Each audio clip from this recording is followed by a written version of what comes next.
Good morning. Welcome to the forum. It's good to see all of you. This is our first forum of the 2018 year.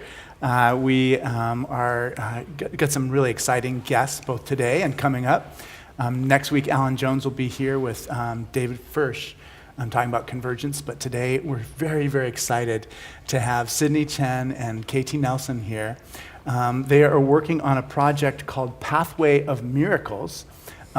We've taken all the pews out of the cathedral, and we're going to have their performance of music and dance up in the cathedral. And it's already very popular, so it is actually sold out. But we do want to hear more about it and learn more about what projects you have coming up.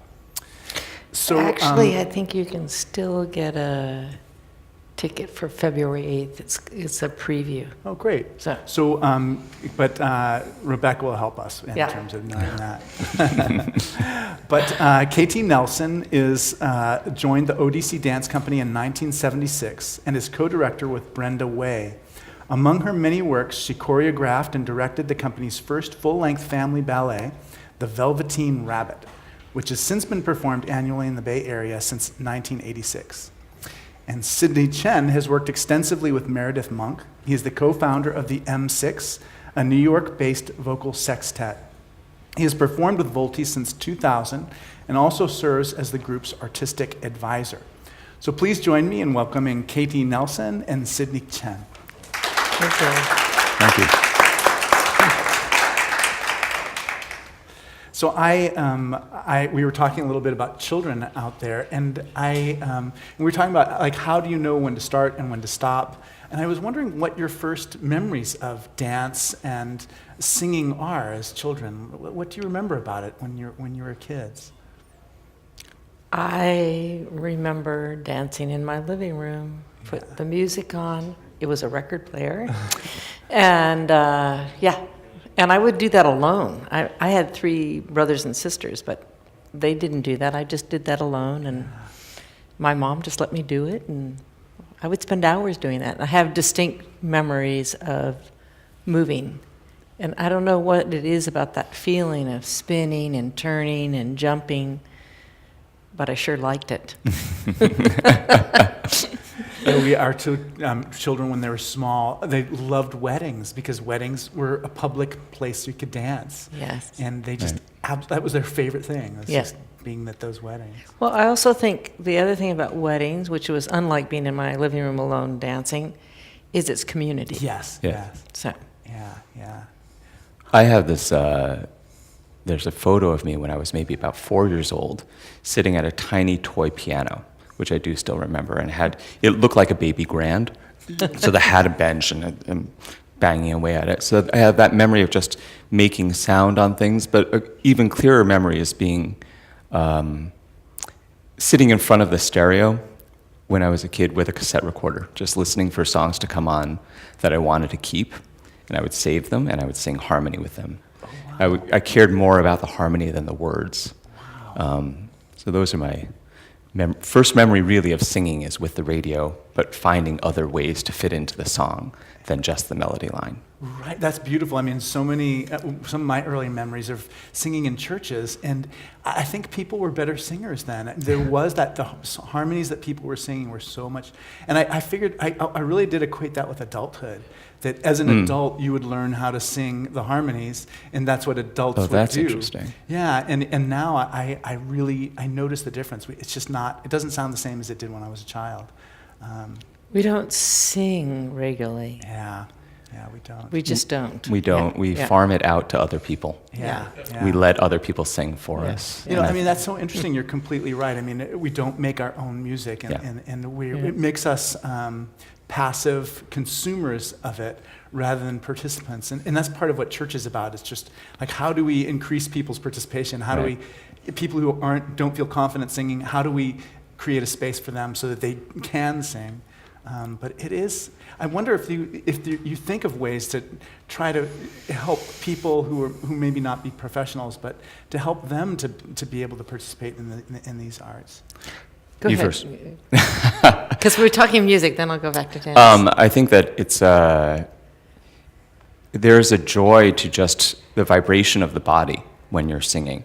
And I think that we've gotten into this place where people think that, are told you can't sing or you sing poorly, and therefore it shuts off that pathway to engagement with the body.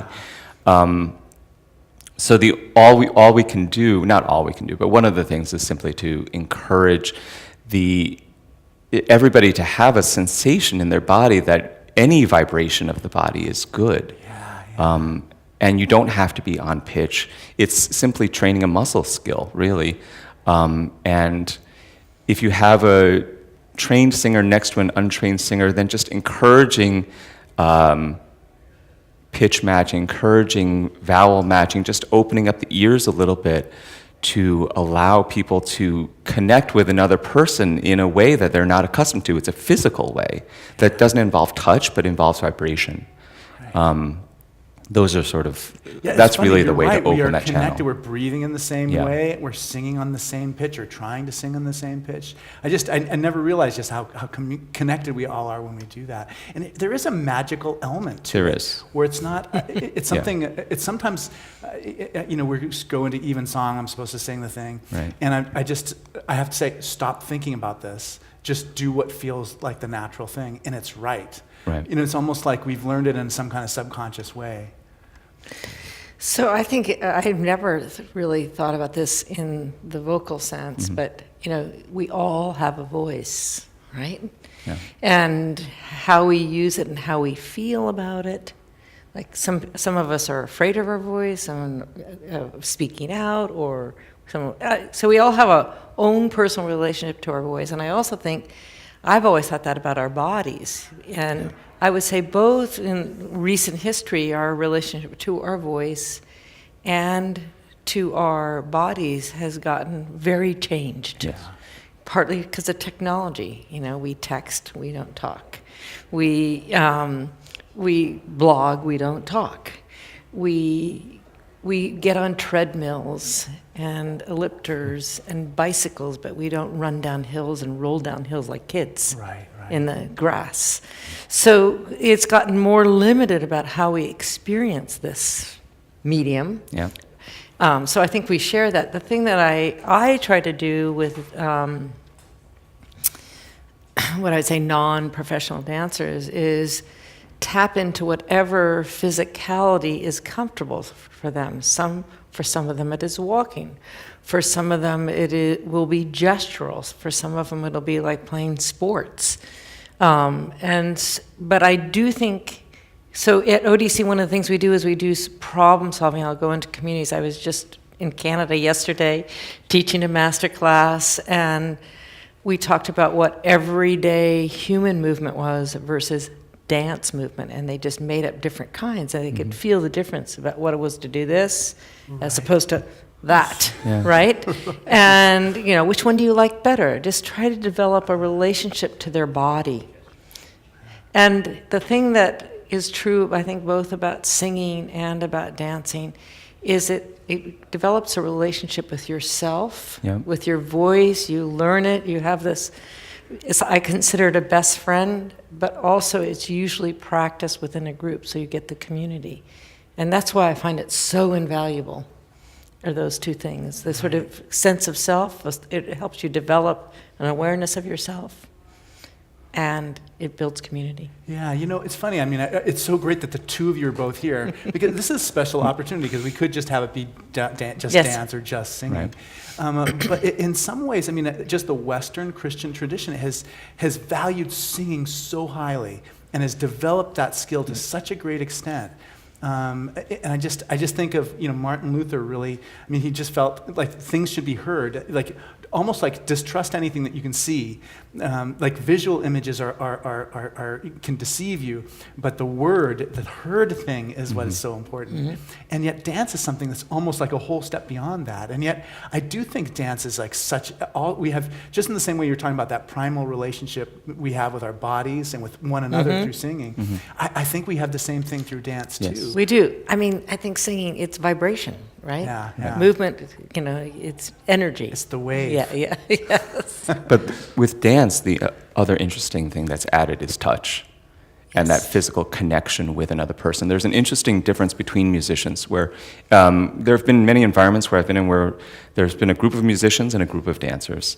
And the musicians mill about themselves and talk and communicate with sound and gesture and that. But dancers will touch. Yeah. And there's something very special about that. And we, in our society, we attach a lot of meaning to touch that is sometimes there and is sometimes not there, you know. And we make it this very special thing. But dance, there's a different welcoming nature to physical contact, which I think is very special and also kind of missing in our culture. Yeah. Yeah, it's funny. I mean, I definitely feel like the Christian church is ahead in some ways and behind in others. And I think dance is one of the ways we're behind. There's a church that is in the city, St. Gregory of Nyssa, that has dance as part of their ritual and their liturgy. And it's almost like just that one thing. I mean, they do a lot of things that are different, but they're known for that. And it's almost just, it's more of a sign that the rest of the churches are more behind. And I wonder if it makes it harder for you to communicate people or explain what it is that dancers are up to. I mean, if you have like a steeper hill to climb because the people around you may not understand dance. I think it's very hard to understand dance because it is not, I mean, singing often has words that can help an access Helps for a person who doesn't understand music to get in.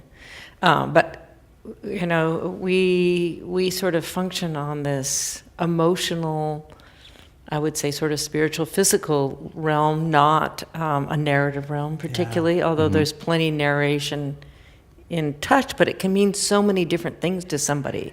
It's not specific. Right. Right? When you do this to somebody. It, you know, somebody could read it like, no, go over there. Someone else could say, oh, look at that. Yeah. I mean, it's completely open for interpretation. So it is hard to talk about it and invite people in. And I think like almost anything, exposure. You know, you start reading and then you can really read. Right. And then you can really read, right? Yeah. And it just, you have to spend time with it. Right, right. I almost wonder, like, where would people begin if someone here was just inspired by seeing you and wanted to have dance in their life? You know, what would be their next step? Well, I know at ODC we have a center in the mission with 15,000 students. Yeah, that's and great. many of them are not professional dancers. So there are classes there for anybody to take, but there's also something called 5 rhythms that lay people do. And Gaga. Gaga, yes, which is an improvisational technique that's just free form. So I think there's actually many kinds of ways of dancing, and you can dance to rock and roll and wild popular music at a gym class, or you can do something like Gaga, which is improvisational. I can also add to that because from my perspective, I was trained as a singer, I was trained as a musician, but there was a point when I decided to start exploring dance and start exploring movement, both as a performer and as an audience member, and only because I knew that I enjoyed seeing it, but I didn't really know what I was seeing. So from an audience's perspective, I just felt that I just picked up magazines that were about dance, and I started looking at them, and every once in a while a name would pop up a second time or a third time, and I would say, oh, well, there's something interesting maybe happening there. And then I would go to Vimeo or YouTube or whatever, and then also just go to shows. So the more shows you go to, the more you see how people's languages are different. People have different aesthetics. People choreographers prioritize different things. Specific dancers prioritize different things. Yes. And you see how specific people have certain strengths or communicate in certain ways in the same, or certain ways that are special to them, in the same way that when you speak to somebody, that personality comes out in what they say and how they say it. So from an audience member's perspective, simply seeing performances develops that skill of discernment. And then from a performer's perspective, I didn't go in I've never wanted to be a movement performer, though I've that's become incorporated into what I do. And through that, it was going to ODC Commons, actually. I used to live directly across the street before it was even the Commons. And, but So taking classes there, finding out what I liked and what I was less inclined to do. Yeah. And then also finding improvisational class. Gaga and also Joe Good has another choreographer in San Francisco had a series called Movement for Humans, which was not about movement for performance, but really how can you move your body in a way that's healthy and encouraging a positive relationship with your physical self. And through that, you know. By the way, Joe Good sings, talks, Yes, and dances. It's So true. he does it all. He does it well. I think one of the things that stick with me is just, like you said, the expressive narrative elements, things that can be interpreted in a way. Dance reminds us that everything is interpreted. That Yes. that just in the same way that gesture is not, it can be interpreted in different ways. Yes. Anything, the printed word can, and that's almost like the mistake that I see made more often than when people talk about religion in the public sphere. Is if there's anything that comes to us that's not interpreted, as if it's just clear what the meaning is. Right. Yeah, I suppose the question is, do we feel confident in ourselves that we or allow ourselves to interpret? Yeah, exactly. Exactly. Like it's okay to. Yes. Yeah, Right. yeah. It's okay that your friend sees one thing and you see another. Right, right. But I love that bringing up the video part, because I mean, the experts who tell me about the future of the internet are basically it's video. I mean, and so it does seem like there's all of a sudden a new possibility for. I mean, I could get the cassette tapes and listen to CDs chucked out from the library, but a new world seems to be opening up in terms of being able to see dance. And I just Yes, didn't know. but I want to If it say just seems too something. disconnected. It's not the same It's thing. not the same thing. Yeah. To actually do it or be right next to it. Yeah. And that we should not forget as the Right, internet right. I would takes over say our life. The same And with that's music. true for Same- singing, yes. Because it's about vibration in the room. It's about energy in the room with another person or another set of people and observing and experiencing the same thing at the same time. Yeah. And even just like you said, I mean, the cathedral itself. I mean, if you walk in there on the night when they're doing yoga, and it's 10 minutes before it starts, it has a sound. The whole building does. And when you go there Thursday afternoon at 2:00 and there's no one in there, or just a few tourists, Yes. it has a Yes. different feeling. Totally different Yeah. sound, yeah.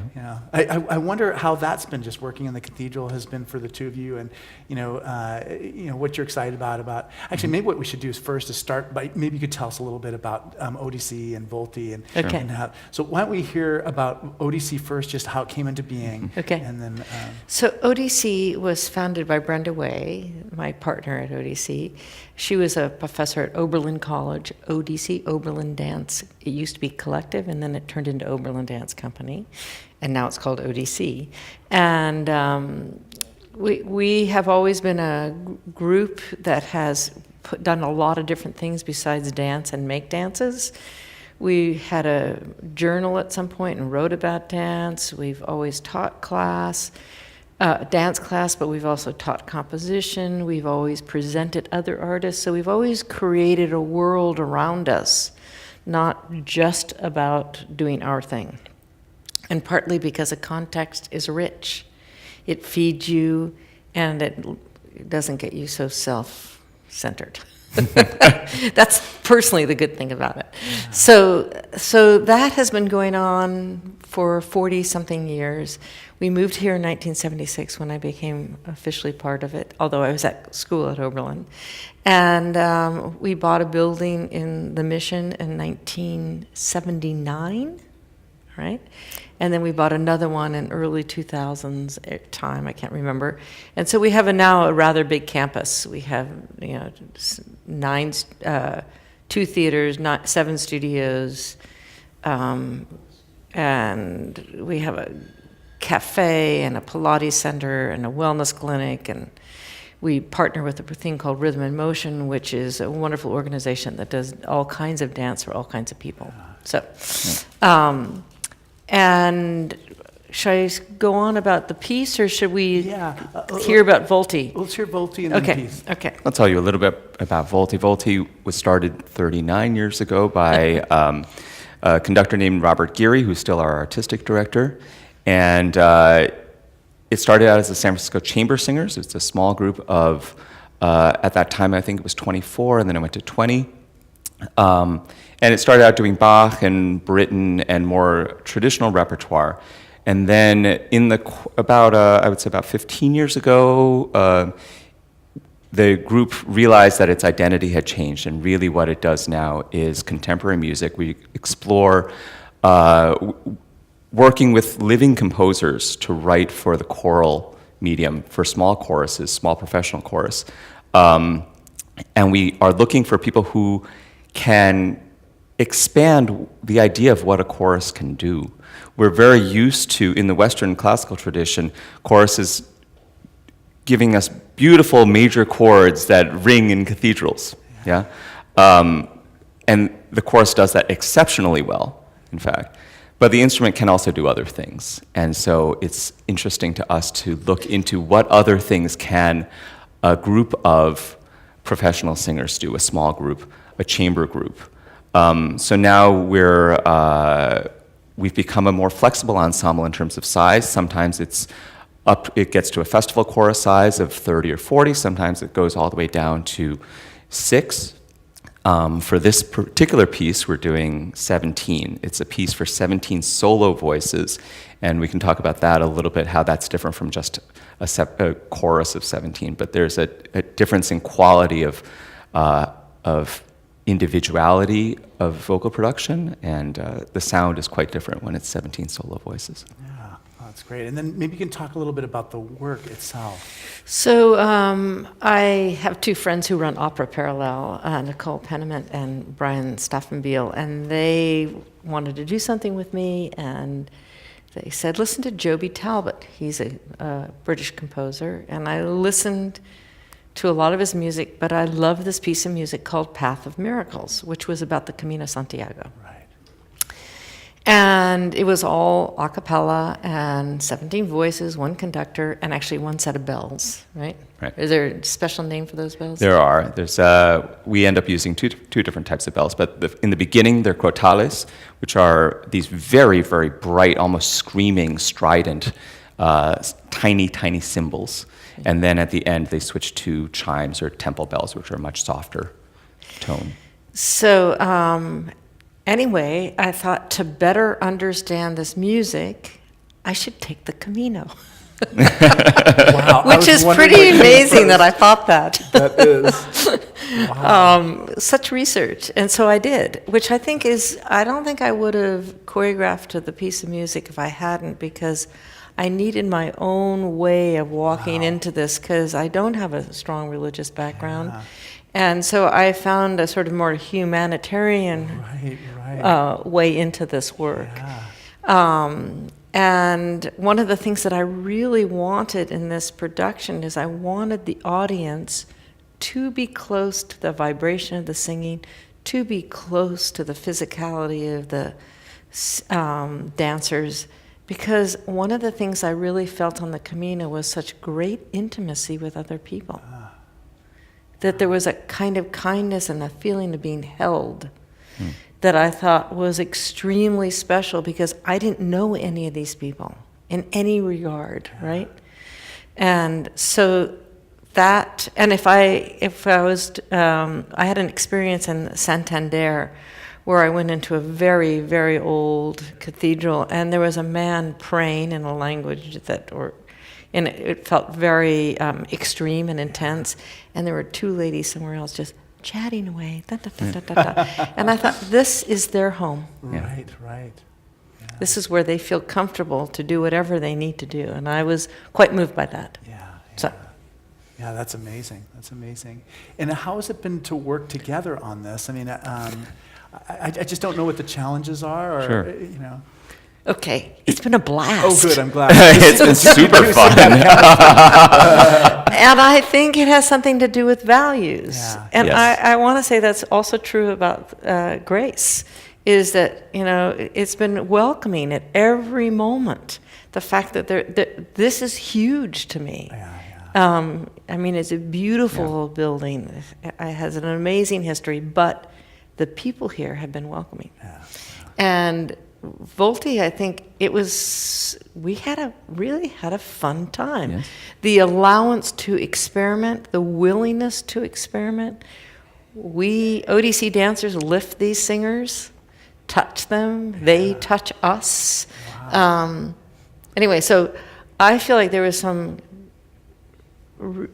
extremely shared values in both organizations, and we met. It just felt so natural.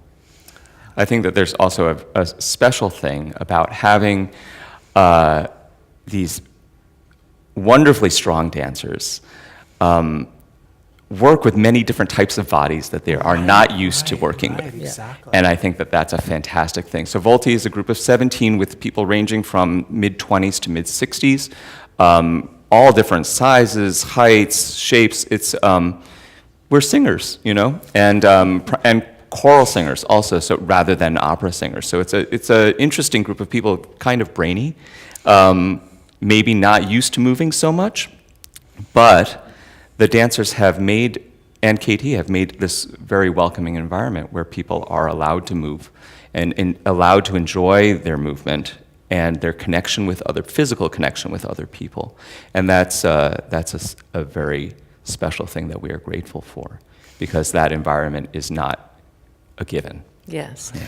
I would say I want to attribute this to Brenda, our founder, who, that very beginning where let's create a context, let's not be alone. And I know it fit with my values of bringing everyday people into our lives, because I find that thrilling. And over the years, I remember when some of our first touring, we said, oh, we want our dancers to be welcoming ambassadors, not snotty experts. Right? You know, can't you put your toe this way? No, it's about what can we do together? Yeah. So, what are some of the coaching challenges, just as you try to prepare your dancers and you try to prepare your singers, you know, for this project? Like, what are you trying to move them to? I mean, what are they trying to learn in order to be able to do this most effectively? Should I talk about the music learning process a little bit? The piece is over an hour long, and it's a very big sing. Everybody, it's a very big sing. Yeah, it means that it's very demanding. It takes everybody to the edges of their range. The piece starts with a low A in the basses. It's like meaning below the staff A, which is very, very low. And there's a maybe 3-minute glissando up that it's like the longest de profundis ever, you know, out of the depths, and it's just growing. And it's based on a Taiwanese chant. Yes. Okay. Yeah. Right. And then when the women enter, it's at the very top of their range. The first note that the sopranos sing is a high B, and then it goes up from there. Wow. And it's a dramatic work, and so the group started learning the piece over a year ago. And it's in 4 sections. Each section is about 15 minutes long or so. And we have just spread out the learning process along the way so that we could prepare to go into a movement rehearsal with one movement, the music already in place, so that we could stop thinking about the music so much and then prepare to move. Because the singers also, in certain sections, move with the dancers or are moved by the dancers, as the audience will be as well. Yes. So. How about you? What did you have to do for your? I think it's been a way of life. Was it a big sing for you too? It was a big sing in that Sid is correct. It's pretty dramatic, and it's not something that what I would say my chamber dance company normally does. You know, a ballet company might do that with 70 dancers, but I have 11, and one of the things I've thought about a lot in making this work is allowing the cathedral to have a place in the expression of the experience, to allow the music to have a place, and allow the dance, which meant I pared down. I made what I did simple. I've duplicated it so people can see it from different angles, but I haven't made it seriously complex. Right. So that each medium can breathe and be part of the whole expression. I can imagine. I mean, you hear the cable car bells sometimes. I mean, that might be part of your performance with that whoosh of the cable car going by, just to warn you. I mean, I haven't even heard that yet. It's beautiful. I mean, it's the most beautiful music of San Francisco. And it sounds totally unique and great. Yes. I think the cathedral is a huge part of the piece. Yes. The building itself. It certainly is part of the sound. Yeah. Yes. The piece was written to be sung in cathedrals. It was originally not conceived with a dance component at all. The musical part. There are some staging instructions in the score, which are optional, and they're fairly basic, like sopranos enter into the performance space, that sort of thing. But it's written for a cathedral acoustic, and there are many spots in the piece that allow for the ring of the cathedral and allow for the stones to speak back to you. The piece depends on the building, in fact. Right. And one of the challenges has been not having the building in rehearsal. Yes. Because it's harder to tune. Yeah. It's harder to get the sound that you want. People tend to oversing to try to make the sound of the building when the building isn't there. We had one rehearsal in the building a couple weeks ago, and it was just a joy. It was just such a joy to be able to relax a little bit into the sound and let the building do the work. Yeah, definitely. And then just takes that huge uncertainty out, because you know what it sounds like when you're here. Right. Now I have a new concern, which is because the audience is going to be right close to the singers, are we going to absorb the sound? We're going to find that out. Possibly. A little bit of sound. Okay. Yeah. It's funny, as you were talking, I was thinking a little bit of kind of the future of your two art forms. And just thinking of both your founders are still active in your lives, and I didn't know what the future was going to hold in terms of when that generation is kind of relinquishes its influence and the next generation comes up, or I just didn't know what you saw as being kind of the future of the two worlds. Actually, Robert Geary, the conductor and founder and artistic director of Volti, and I have already talked about this. Oh, great! So that because ODC and Volti are both in the middle of succession. Passing on to a new artistic director. And we've decided to take something like 10 years to do that. We're the organic people. And just because we bring somebody in, they change us a little bit, we change them a little bit. And so we're in that process. I would say one of the biggest things that has happened for us in the last 2 years is we have a new executive director, and we finally found someone who has our spirit. Oh, that's great. And now I think we feel like we can find the new artistic director. It's so interesting. Yeah, that's interesting. It also will affect your audiences too. Of course, it just is. But that's change. That's change. And that's also contemporary art. That's if we wanted to just sustain what we have and not change it, then we become a museum. Or a not very interesting museum. A museum of things you already did. Right. I mean, I'm reading Philip Glass's memoir. It's called Words Without Music, and he writes about just being in New York City in the 60s and 70s, and how it was possible to work 2 days a week or 3 days a week and still support your art. And I know that must be a big change too. You cannot do that. No. But I wonder what is that? Is what we're producing? How is that the material conditions affecting what we're able to make artistically? I think art will. Sorry. No, you first. I think art will always happen. Maybe the professionalized artist won't be quite as abundant, but people will be making things. I don't think it hurts that people work and make art, because being in the real world is a useful thing. It just can't overwhelm you. Right. I know a lot of dance people are leaving San Francisco because it's too expensive and they can't make art here and live. So it will go somewhere else. I hope our city changes its mind and makes some housing that's possible for people so that doesn't happen. Because we have, in the dance world, we have a very rich artistic community, wide-ranging. It's a special place. It won't be if we don't find a way for the artists to live here. Yeah. And also the studios are closing. Yeah, the The studios rehearsal studios are closing. The resources that you need to make things are just harder and harder to find, or more expensive. The same thing is happening with music. Artists will always create. Artists are the most Yes. resourceful people.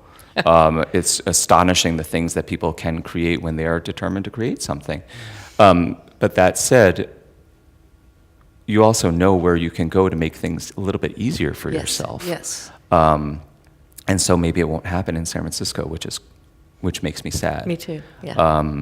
I do see that happening. There's always, especially for younger artists who aren't already established here.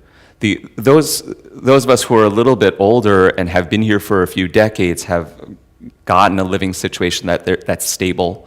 A lot of us have, or have found a way to make it work. But for those who are still, in a house with 6 other people, and Yes, yeah. at a certain point they know that they don't want that anymore in their lives because they're getting married or whatever, it's harder for them, and they will go away. And then there's the whole reality of producing work and marketing it Yeah. and getting people to come to your show, and that's a whole other That's a whole expense other Exactly, you're line. right. Yes. Well, and a whole other group of people who are involved in the arts and who are essential to the making art. Yeah. Yes. Yeah, I do wonder what the future holds. And I wonder, too, just about just what makes the Bay Area unique in terms of dance and in terms of vocal music, too. I mean, because there are certain things that are possible because we're here. And Right. I just didn't know even what makes the vocal scene in San Francisco different than Austin, Texas, or Chicago. Well, the audience here is so knowledgeable, not just about vocal music, but about art, all arts in all its various forms. It's just a very knowledgeable group of people, and responsive, really interested, and also there are a huge number of extraordinarily talented people here. I think that's a very special thing. What makes it a little challenging compared to, say, New York, is that we're all spread out into Marin, into South Bay, into the East Bay, out to Lafayette, all these places.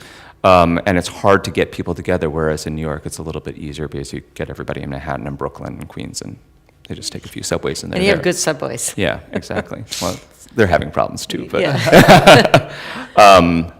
but that's one of the special things about the Bay Area is that there are people who want to see and hear these things that people are creating and understand them.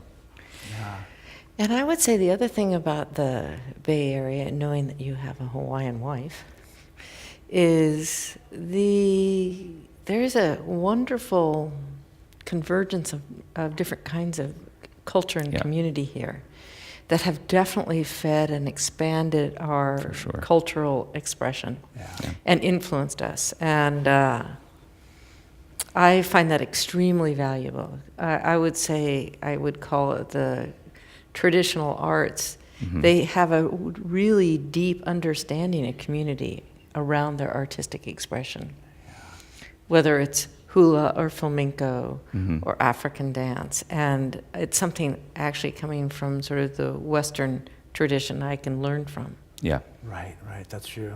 It's not Even sort of isolated. the intellectual, conceptual Right, realm. exactly. It's And- actually an integral part of your cultural identity to experience art and participate in art. Yeah, in a community way. Yeah. And that's the thing that strikes me just in the limited connections I've had to vocal music. I mean, it's just the sources that you're drawing on are global and extraordinary, just to be able to assimilate all these different cultures, different ideas from these different places. And I can imagine that being true for dance, too. Yeah. And just to jump back to that, you mentioned the Taiwanese chant that starts the whole piece. Yeah.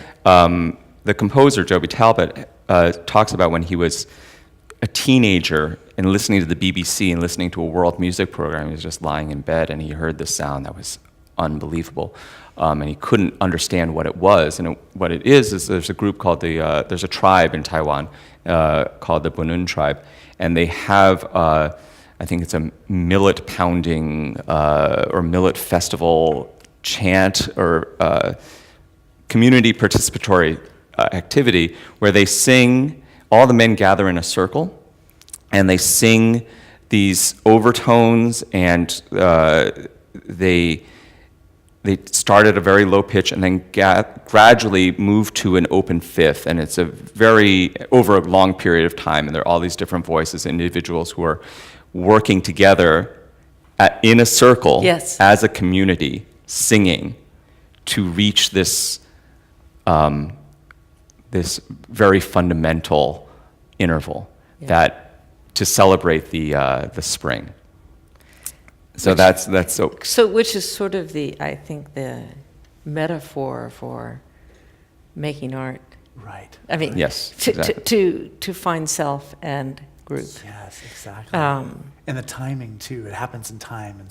It takes time. It takes time. This is the other thing about our modern day society. All of this takes time. Yes. Yeah, one of the things Philip Glass said also, just to add an exclamation point, it's just art, teaching art in schools. That just, in the 1950s, he got a special grant to go be a composer in residence for like the Baltimore City School District or something. And so he'd compose for a marching band and compose for, a chorus. And he just said, no one had to have money. You just go to school and they give you a trumpet and you can play in the band. And he was talking about how less accessible arts are. Yes. Yes. But I also think it takes time to learn to sing something. It takes time to learn, for the body to learn how to do a move. And it takes time. Yeah, right.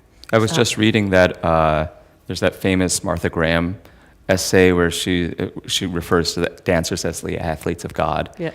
And I love that. Which That's is such a beautiful. Which is totally appropriate to this piece, by the way. Yeah. And she was talking about, it takes 10 years just to get the basic idea of the technique into the body. Yes, so that it can express. Yes, so that you can even start to develop something. And the same thing with music, obviously, is that you just need time from childhood to be able to play with your instrument for a little while and start to develop real skills. And then when it comes time to create, that also needs time. Yes. And you're right, our society right now is not so interested in things that take time. Take time, yeah. It's so interesting to think, though, because there is that moment when you're just like looking at the teacher trying to match what they're doing. And then eventually, you're right, you get to the point where What about this? Yeah, exactly. Completely. Yeah. And it happens in almost every field and you're right, in order to be able to work in it, you have to invest that energy. Yeah. From early on. From early on, yes. Yeah. And not be judged. And not be judged. And to let yourself not judge yourself, too.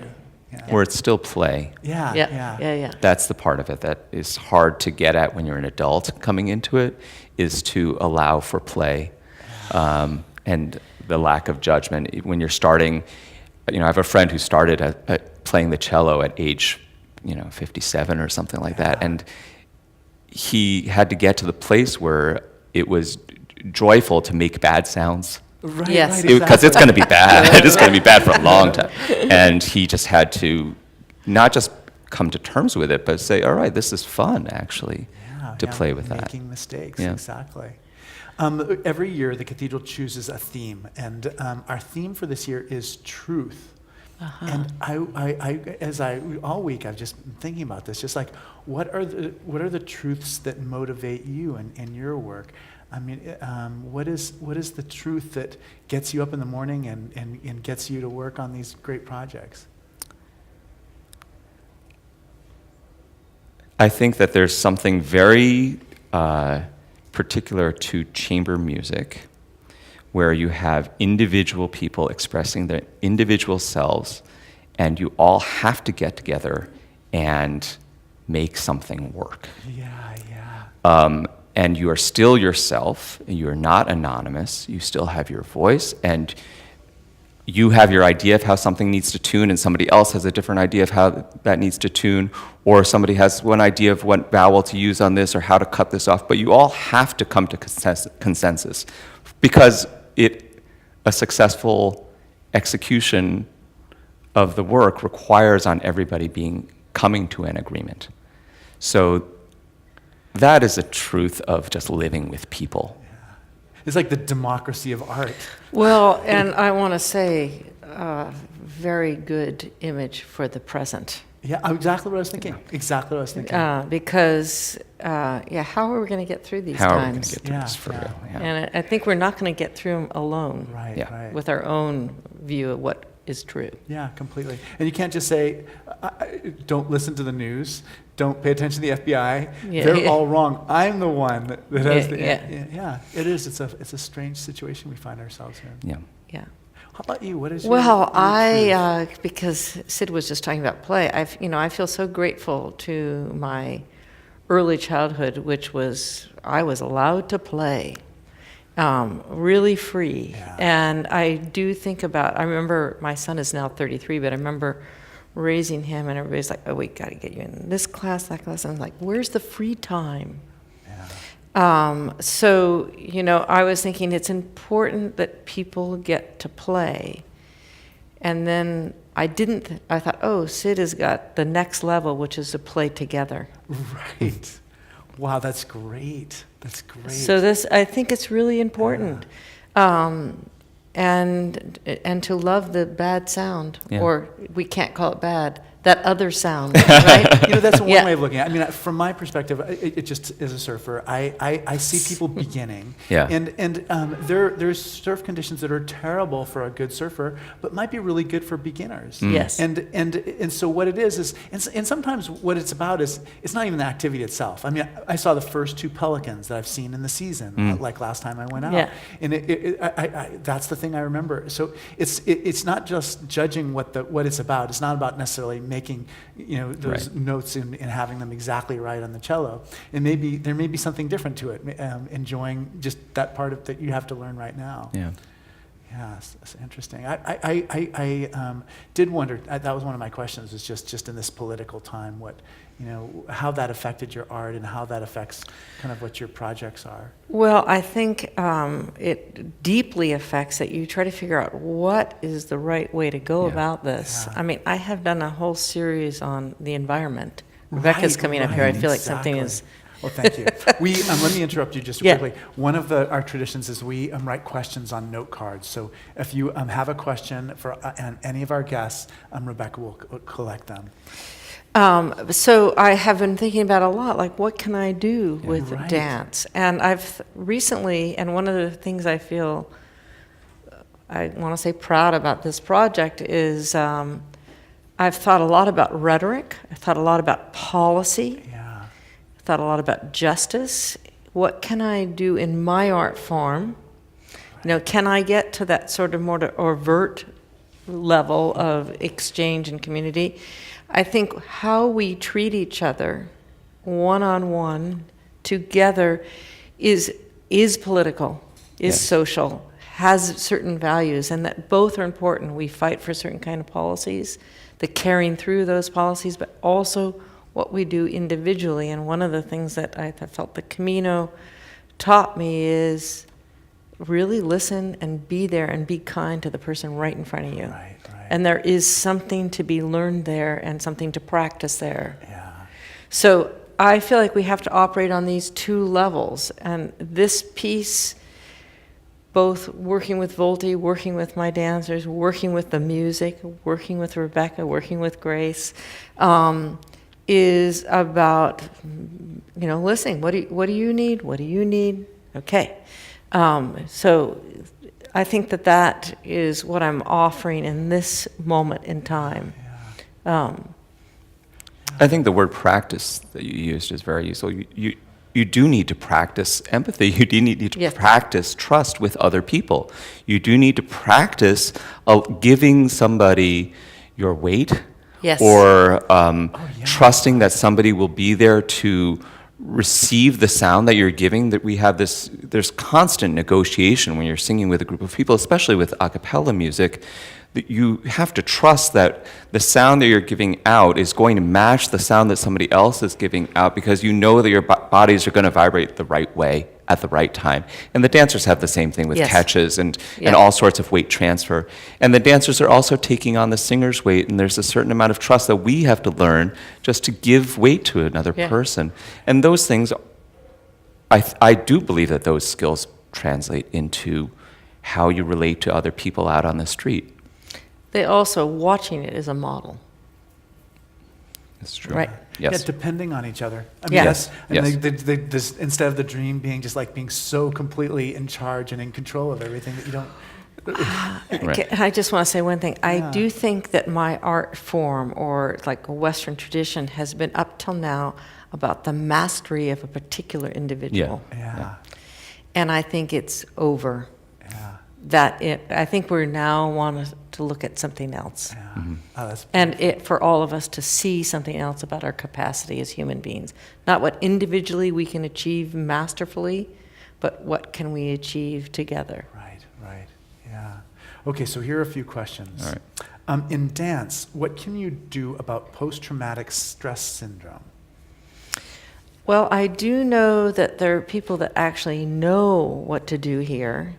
I know that working even with my dancers, sometimes I'll run into a lot of fear in the body, and how to work with that, and closing down. And so I'm not trained in this, but I know that there are people that are. I also know that some of those techniques that work with people who have had trauma in their body, we have now taken into the art world to resensitize our body.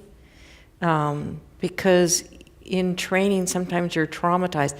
Get that leg higher, point that foot, right? So we get traumatized even in our training.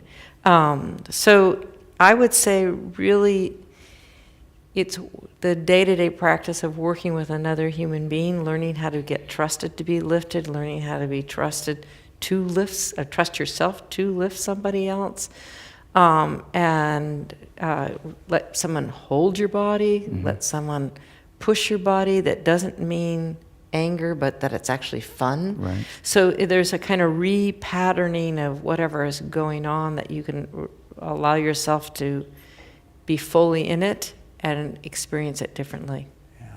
One thing that I'll say about just observing ODC in rehearsal is that it feels like a safe space, which is a great thing. It feels like a space that's open to exploration and comfort and support. My sense of it is that everybody is supportive of each other in that room, Yeah. which is a really lovely thing. And it doesn't mean every day is perfect. No, Right. no, but there seems Yes, to be a fundamental there level is of trust. Yeah, there is. Yeah. I just don't want to romanticize it. Of course. Well, here's a question. How do your respective talent streams flow? Where do you find the talent, and what is the process? We singers tend to know each other, and there are lots of recommendations that come from different people. People move to town and immediately reach out, especially those of us who like to sing with other people. There are a lot of singers who don't really enjoy singing with other people. They tend to be soloists, and that's great. That's a whole other thing. With choral singing, you really have to love being around other people and working with other people. And if you're one of those types, you immediately reach out wherever you go and just try to find something. The first chorus that I found when I moved to San Francisco in 1997 was by opening up the Yellow Pages. It was one of the first things that I did, and I just looked up chorus and I called one, and so it's so that's where the talent comes, and then there's an audition process, I think, how do we find talent? I think we built a big center so talent walks in the door and we run into it on our way to our offices or our rehearsal studios. I want to tell you that sometimes it takes me a half hour to get upstairs, and it's only one flight. Oh, yeah. Because I run into all kinds of people, a mother of a child, because we have a whole youth program, or a local artist, or a drummer, or, they want to know something, or they want to share something with me. So I find talent by having a big house. Yeah, great. And how do you, in reality at ODC, we do have an audition process. We make it organic, just like we do in our Succession. We'll invite a dancer into the rehearsal process. We'll let them work on our regular rehearsal day, see how they do making up material, see how they do relating to people, see how they handle themselves, learning things, if they're overwhelmed in 2 minutes or they like the challenge. And then we talk to our dancers because it's an ensemble and see how they feel. Anyway, so we actually take a while making decisions. I have two questions just to asking about the experience of walking the Camino, and just did it mean something that everybody's walking in the same direction? Well, I met a lot of people that were going back. Oh yeah. Oh, And I was like, wow, they aren't done yet. Yeah. that's fantastic. That's yes. amazing. And Wow. and I know one day I dropped our little book that tells us where we're going. Yeah. That was very shabby, and I had to backtrack, and